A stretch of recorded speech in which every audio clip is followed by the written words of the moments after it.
j'étais un révolté. Ce que je ne savais pas, c'est que je pouvais atteindre la dimension d'être enfant de prophète comme vous l'êtes, comme je le suis. Car les enfants d'Israël, Bnei Israël, Nevi'im, Bnei Nevi'im.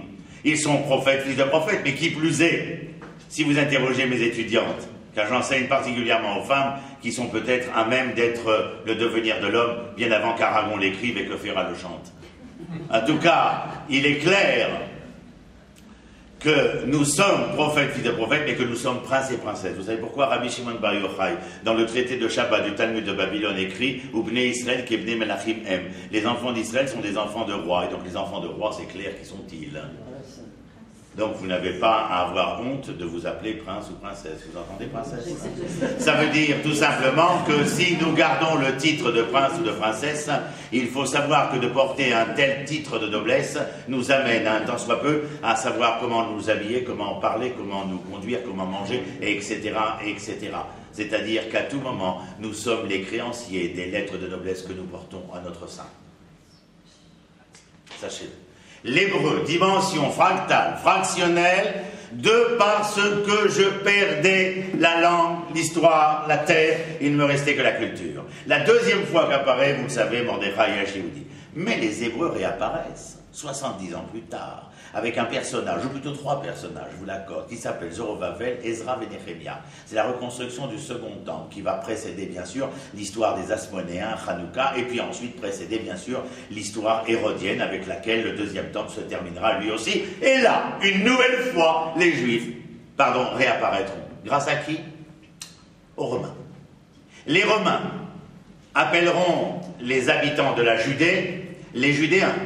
C'est-à-dire que Judéens, ils redevenaient juifs, ayant perdu tous ces... Le royaume asmonéen n'a duré que 103 ans. Hérode, oui, 103 ans, enfin, la période pré-hérodienne et post-hérodienne, c'est 103 ans aussi, mais sur 206 ans, c'est la seule période que nous connaissons véritablement de souveraineté nationale. Mais dès que les Romains, surtout après la révolte de Bar Korba, vous vous rappelez quand? Vous avez fait attention que dans l'histoire, en général, on raconte que les Juifs ont été battus et combattus, si ce n'est détruits et spoliés, avant d'être expulsés, en l'an 70 de l'ère acrobatique du calendrier grégorien. Or, c'est une erreur, car en vérité, les Hébreux ont continué à se battre.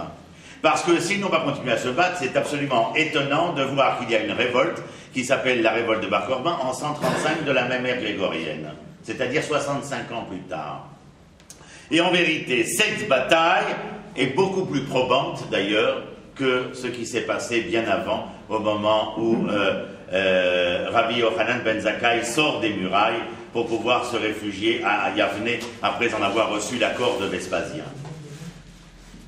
Il est important de voir que après la révolte de Bar Korba, eh bien, nous sommes confrontés de nouveau avec la dénomination de Juifs. Adrien, empereur de Rome, va lui changer le nom de la capitale et le nom de l'État. Il est important de savoir que la ville de Jérusalem va perdre sa dénomination pour s'appeler Aelia Capitolina.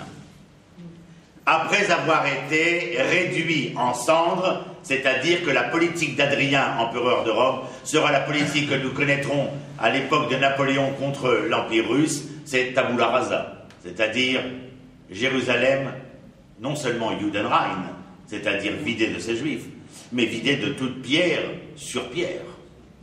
Et puis Adrien rayera le nom de Judée sur la cartographie romaine et y inscrira le nom d'une peuplade qui vit entre Kiryat Gat, Aza et Ashdod, qui s'appelle les Philistins, et le nom y restera pour tout le temps, car les Philistins deviendront Palestine.